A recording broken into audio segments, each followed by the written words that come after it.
MP Igo Pogay. Binanatan ng NBI witness ang Meta email? Bakit kaya? Ang dito Meta is blue pick eh. Congratulations! Ginawa mong issue ang default even avatar. Hindi lahat ang pick Meta logo na. Basa muna bago detective mo. Study muna bago comment. Pero kasi kayo aklay, governor assist kasi pinag-usapan ko na. Ang balo kong sumagot kasi mali tanong ang tinagot mo. Email format ang topic. Hindi personal account ng government ang involved. Basa muna bago ibida. Ang hihina kasi yung mga reading comprehension ng mga Pinoy. Ano ba naman yan? Nagkamala kayong bobo.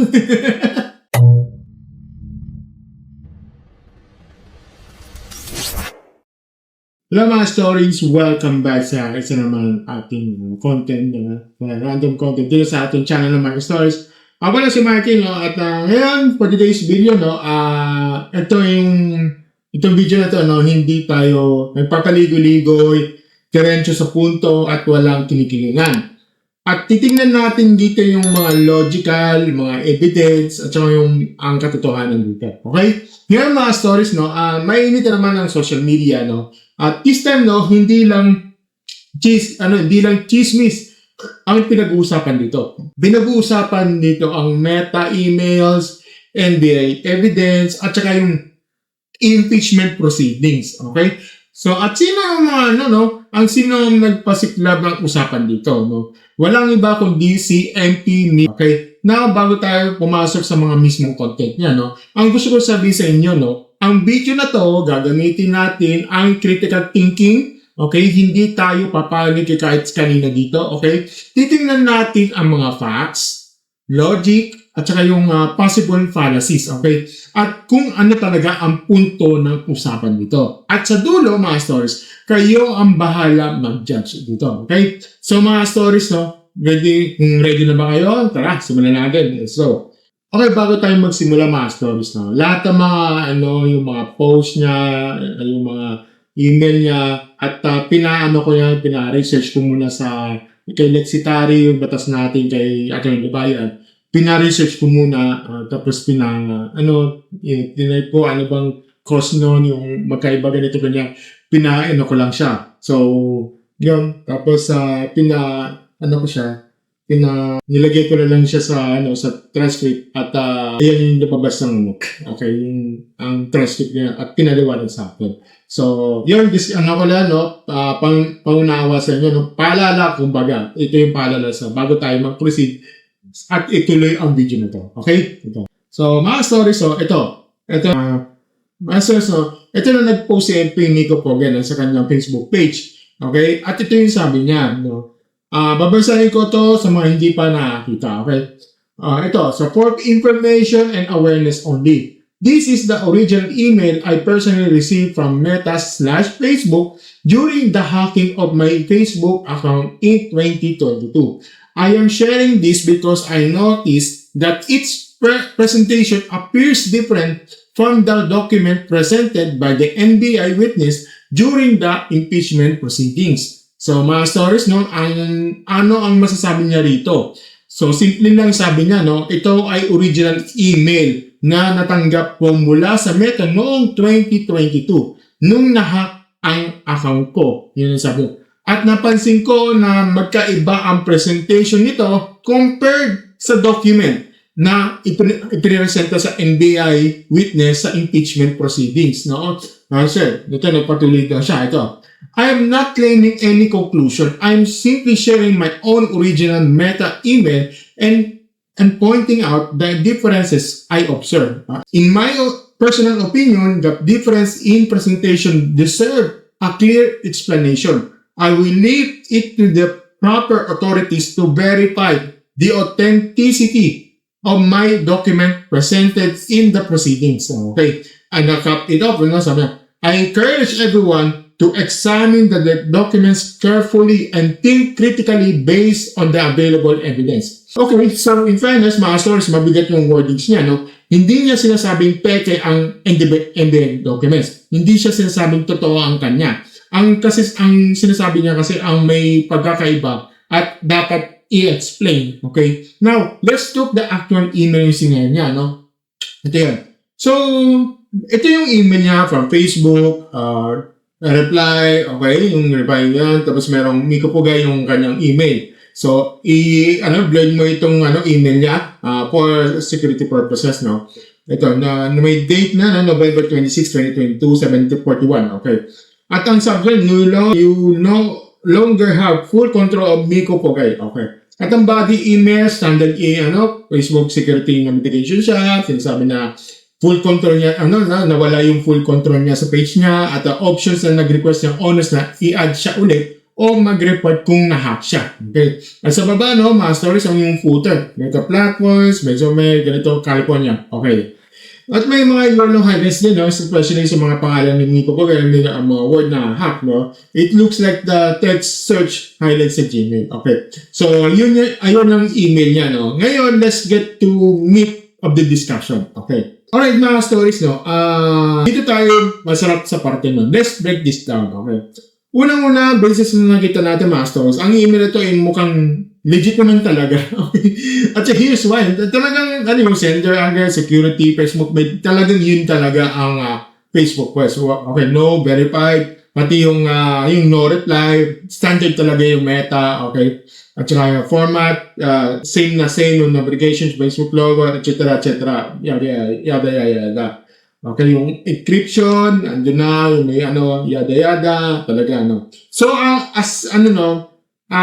ito yung, so, ang assessment ko dito, mga stories, yes, this looks legitimate, mukhang totoong meta security naman talaga ito, at natatanggap ni Sir Miko Pugay noong 2022. Pero ito kasi yun, ito malaking pero dito. Dadako tayo dito sa number 2 na to. Tama ba ang comparison na ginawa niya? At dito, mga stories, dito tayo papasok sa logical dito. Kasi ito ang tanong na kailangan tanungin. Pwede ba natin i-compare sa isang personal meta email sa isang document na natanggap sa NBI ng isang law enforcement agency mula sa Meta? And the answer, mga stories, based on how Meta actually operates. Hindi necessary pare-pareho ang format. Okay? Let me explain, mga stories. Let's explain, Kasi kapag ikaw bilang isang ordinary user, na-hack ang Facebook account mo,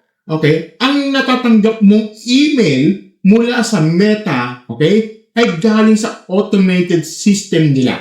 Yan ang isang template email, okay? Standardized, automated, mass-produced, okay? Parang receipt na sa mga grocery yan, di ba? Yung mga standard nila. Same format para sa lahat ng tao, okay? Templated talaga dahil automated yon, okay? Pero, kapag ang nag-request ng information sa isang law enforcement agency gaya ng NBI, FBI o Interpol, iba ang proseso. Iba ang proseso nun. Hindi sila nagre-receive ng automated template email na katulad ng nasa ordinary users. Okay? Ang ginagawa ng Meta para sa mga law enforcement ay through ang kanilang Law Enforcement Response Team o LERT. Okay? At sa pamamagitan ng kanilang Law Enforcement Online Request System, ang mga documents na ipro-provide sa law enforcement, which are often called records or subscriber information disclosures. These are formatted differently, okay? Because they serve a legal purpose. Kadalasan, mga stores, these come with the form of PDF documents with official meta headers, di ba? Spreadsheets o yung mga structured data reports, di ba? Certified records na pwedeng gamitin sa court proceedings. Ito yung response na especially tailored sa subpoena, court order, o search warrant na ini-issue. Okay? So, mga stores, ang punto ko rito, mga stores, hindi automatic na suspicious ang pagkakaiba ng format. In fact, expected na magkaiba ang format na personal automated yung personal automated na email versus na law enforcement response document. Okay? At dito pumapasok ng isang logical fallacy na kailangan natin i-address. Number 3, ito yung fallacy yung false equivalence. Okay? Ang ginagawa ni Sir Miko po dito, no? Whether intentional or not, no? Ay may tinatawag tayong false equivalence. Okay? O sa Tagalog, no, napapantay ng dalawang bagay na hindi naman talaga pantay. Okay? Ang sabi niya, in effect, ito ay email na natanggap ko mula sa Meta. Ang document na ipresenta ng NBI ay magkaiba ang format. Kaya may kailangan explain ito. Pero ang problema, hindi parehong konteksto. Imagine mo mga stories, no? Imagine mo to. Kung pupunta ka sa isang restaurant na mag-order ka ng pagkain, bibigyan ka ng resibo, simple may item name, presyo, total, automated printout na yun. Okay. Pero kung ang NBI ang mag-investigate sa restaurant na yan ay humingi ng records, ang ibibigay sa kanilang restaurant ay financial statements. Okay? Audit trails, official receipts, at certified documents bilang ibang format yon, ibang presentation, ibang level of detail yon. Okay? Pareho bang galing sa isang restaurant? Yes. Oo. Pero magkaiba ang format? Oo. Yes. Oo. At expected ba na magkaiba? Absolutely yes. Okay? So, ang pagsasabi ng iba ang format sa akin kumpara sa ipresenta ng NBI, kaya questionable. Okay. Hindi automatically valid na argument yan. Okay? Hindi automatically valid yan. Kundi hindi mo muna i-acknowledge na iba. Na iba talaga ang proseso para sa law enforcement request versus personal user notifications. Okay? So, next ito naman yung isa. Number 4, ito. Credit where credit is due. Ang maingat niyang disclaimer. Okay. So, in fairness sa mga stories, ang gusto niyang maging patas dito, no? Si Miko po ay nag-disclaim sa amin. Sabi niya, hindi ko sinasabi peke anumang dokumento. Hindi ko pinalyang ebidensya ng conclusion. Iiwan ko ang proper authorities para pag-verify.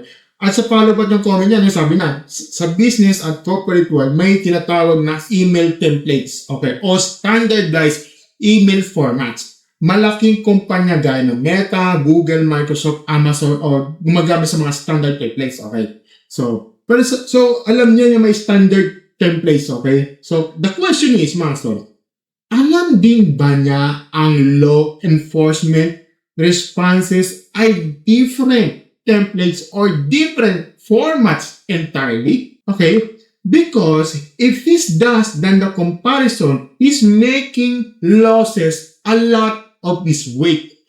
At kung hindi niya alam, well, that's a gap in knowledge that should have been addressed bago niya ginawa ang post na yun. Okay. Number 5, ito yung effect ng ganitong post sa public discourse. Okay. At ito mga stories, no? Ang pinaka-importante sa lahat, okay, kung may disclaimer si Sir Miko Pugay, kung maingat ang wording niya, ang effect ng post niya is ordinary netizens ay hindi nuance. Okay? Ano ang nababasa ng karamihan dito? Hindi nila binabasa ang disclaimer. Ang nababasa nila ay may pagkakaiba ang email, baka peke ang evidence. Okay? Yan ang takeaway ng mga majority dito. Yan ang narrative na kumakalat at yan ang delikado dito. Okay? So, bakit? Dahil sa isang impeachment proceedings ngayon na may malaking implikasyon sa bansa. Okay? Ang pag-question sa authenticity ng ebidensya gamit sa isang incomplete comparison. Number 1, mag-mislead ng publiko sa isipin ng fake ang ebidensya kahit hindi pa na-verify. Number 2, yung undermine na proseso ng impeachment mismo. Number 3, yung create ng doubt na hindi based ng solid evidence kundi sa surface level observation. At dito mga stories, no, kailangan natin maging maingat dito. Dahil sa critical thinking ay hindi lang pag-spot ng differences. Critical thinking ay pag-understand din kung bakit may differences. At kung may differences na yun ay significant o expected. Okay? So, panganim, ito sagot niya, sagot siya sa mga comments, okay? At dito mga stories, no, may kunting issue din ako dito. Tinignan ko yung mga responses sa mga nagko-comment, sabi niya dito, ito, sabi niya, may nag-comment si Dora na baka daw di po si Meta is blue, not pinky. Okay, so obviously mali si Dora dito, okay? Ang pinky, ang tinutukoy niya ay default Gmail avatar. Okay? Hindi yung Meta logo. Okay? So, tama si Miko at kinuret niya. Pero, mga stories, no? Tingnan niyo yung tone ng correction dito, no? Congratulations, ginaba ng issue ng default Gmail avatar. Hindi lahat ng pink. Meta logo na. Basa muna bago detective mode. Study muna before comment. Okay? Mga stories, no? Dito, medyo may punto tayo. Yes, tama siya yung substance. Pero mali si Dora, pero ang tone, dismissive, considering, at medyo pang-asa. Okay? Hindi nakakatulong ang healthy discourse. Okay? Ito, kung ang goal mo ay mag-encourage everyone to examine the documents carefully and think critically, panglalait ng taong nagtatry ng engage kahit mali sila, ay parang sinasabi mo na mag-critical thinking kayo, pero kapag mali kayo, tatawanan ko kayo. Parang ganun nangyari, di ba? So, next naman, ito yung sinasabi niya. Bring this, sabi niya, personal kasi siya, akla, ang government access kasi ang pinag-uusapan dito. Now, mga stories, ito yung sinabi niya. Ito are actually valid na point dito. Si Warren Breeze kasi basically sinasabi niya, iba ang personal email mo versus sa government/law enforcement email. Hindi pwedeng i-compare directly yon, okay? At ang sagot ni Miko dito, si Sir Miko dito, ang bilis mo sumagot, kaso maling tanong ang sinagot mo. Email format ang topic, hindi kung personal account o government ang involved. Basa muna bago bida. Okay, wait, hold on mga stories, no? Mali ba talaga si Warren Beach? Well, sabi ni Miko, email format ang topic, hindi personal o government. Pero precisely, mga stories, ang distinction ng personal versus government ay nag-i-explain kung bakit iba ang format. Okay? Parang sinasabi mo, ang usapan ay kung bakit iba ang shape ng baso ko versus ng baso mo. Okay? Ang sabi ng isa kasi ang baso mo ay mug at ang baso ko ay wine glass. Diba? At ang sagot mo, hindi shape ang baso mo usapan, hindi kung anong klase ng baso. So, precisely, ang klase ng baso ay nag-dictate ng shape niya, di ba? So, mga stories na, sa tingin ko, si Warren Breeze ang may punto dito. Ang distinction ng personal versus yung government/law enforcement is the explanation kung bakit iba ang format. Okay? At ang pag-dismiss ni Mr. Miko dito ay valid point ito na medyo intellectually dishonest. Okay? Intellectually dishonest yun. Whether intentional or not. Okay? So, ito, panguling punto ko dito, mga stories, itong overall assessment dito. Pero para i-summarize ang analysis ko, ito, ang email ni Miko po mukhang legit. Tama naman. Obvious naman eh. Consistent is now Meta/Facebook security email format. Okay? Ang comparison niya sa NBA dokumento, problematic. Dahil sa personal automated email, at law enforcement response documents sa I expected na magkaiba ang format. Okay? Ito ay false equivalence. Okay? Ang disclaimer niya, maingat ang wording, pero ang effect sa public ay misleading dahil karamihan sa tao hindi nagbabasa ng nuance. Okay? Magkaiba lang nila ay baka peke ang FBI evidence. Okay? So, ang treatment niya sa valid criticisms, dismissive at saka condescending. Okay?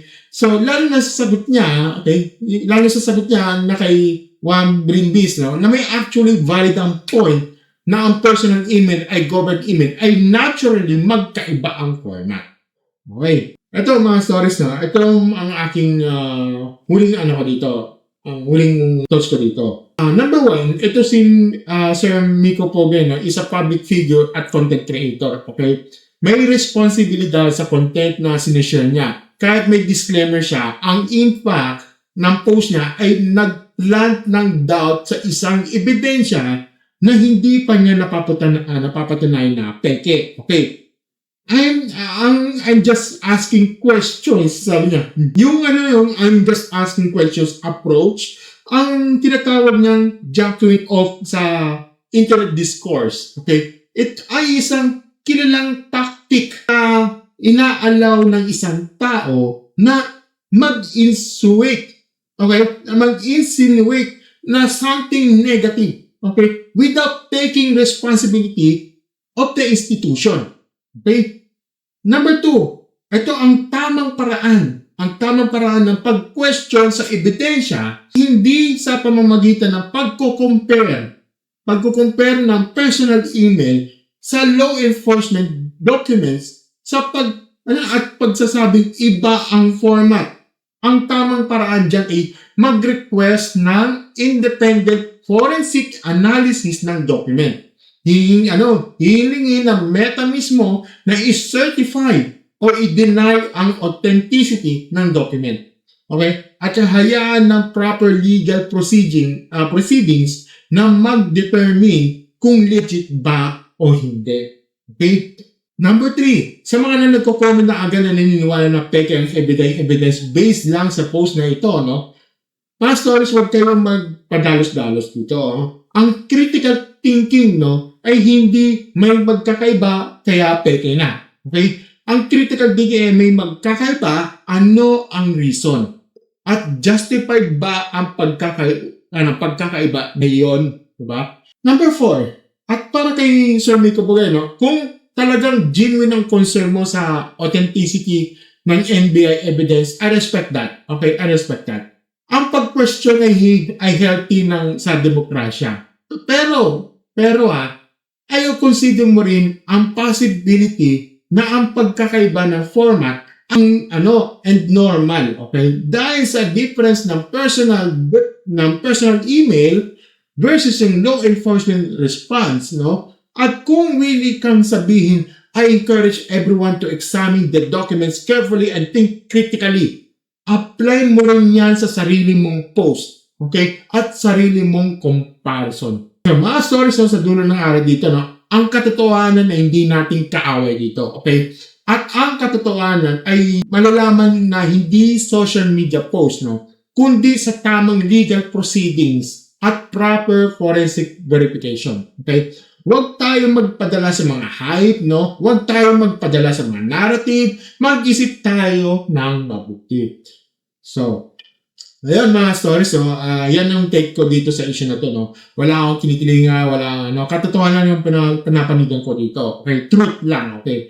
Kung gusto niyo makita ng ganitong klaseng komentar, logical, opinion, at stay to the point sa issue na to, don't forget to like, share, subscribe sa ating channel, and click the notification button sa baba, no? Mga stories, kung gusto nyo marinig ng opinion nyo, no? Ano sa tingin nyo? May punto ba si Miko Pogay o may mali sa comparison niya?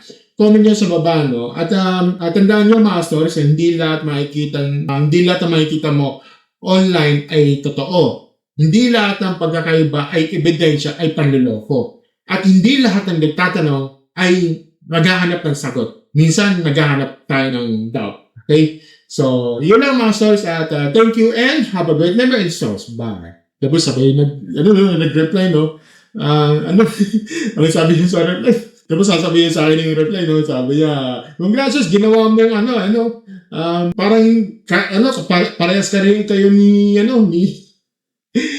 ano ba yan, sino to?